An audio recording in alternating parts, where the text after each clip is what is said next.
Hôm nay mình mời các bạn đi theo mình tới Phước Lộc Thọ nữa, họ reopening, tức là họ mở cửa trở lại.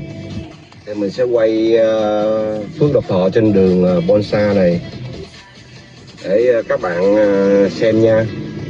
Ở đây đang chỗ cái ngã tư Macno với Bonsa nè. Bây giờ mình đang chạy từ từ vô Phước Lộc Thọ.